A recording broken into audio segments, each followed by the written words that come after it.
So you are sitting in your room alone during a thunderstorm. The rain picks up in intensity, getting louder by the minute. The storm eventually gets loud enough to silence the sound of the static coming from your television, which has been switching between an advertisement for a hot and ready pizza and the gray static blur for around 15 minutes now. You look at the clock. It reads 4:22 a.m. You are so tired, but can't manage to fall asleep as the storm is too loud.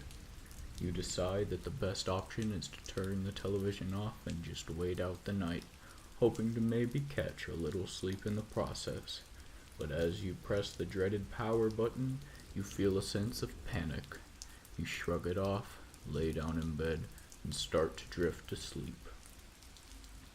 At some point during the night, you hear the sound of the television come on. You think this is odd and start to wake up a little bit, feeling woozy and confused. You check your alarm clock for the time, but the display seems to be off.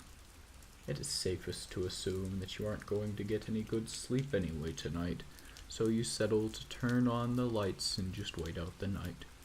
You flip the light switch on, but the lights refuse to brighten. You assume that the power has gone off, but fail to ask yourself how the television has remained on. Just at this moment, the static on your television clears up and the change in the ambient sounds of your apartment catches your attention. The same advertisement is on, bragging on and on about a $6 hot and ready pizza. You hear a rattle outside of your bedroom window and decide it is best to check for raccoons or other animals of that sort. As you go to check, you see a pale visage of a small Roman man. In a state of panic, you pull your blinds and head for your telephone, hoping to call the police. However, the phone does not turn on, much to your dismay. You head to shut off the television and hide in an effort to reduce the noise coming from inside your room. You press the power button again, but the television does not turn off and begins to shake. You hear a noise in your kitchen and you can smell the fragrance of pepperoni and cheese. In the hallway to your room, you hear the sound of a heavy being walking barefoot on the wooden floor.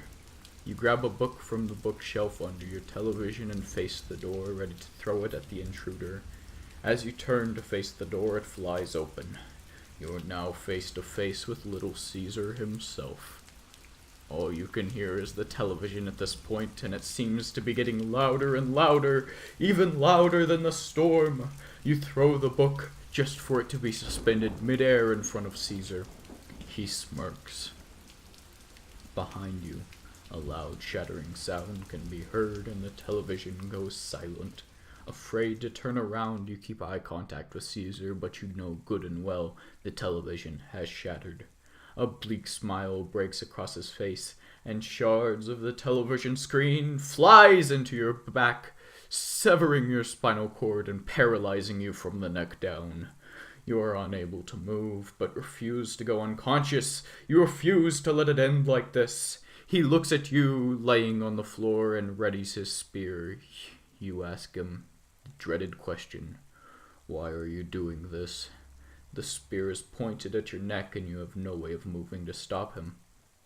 As his spear pierces your throat and your world begins to go dark, you hear him reply, Pizza, pizza.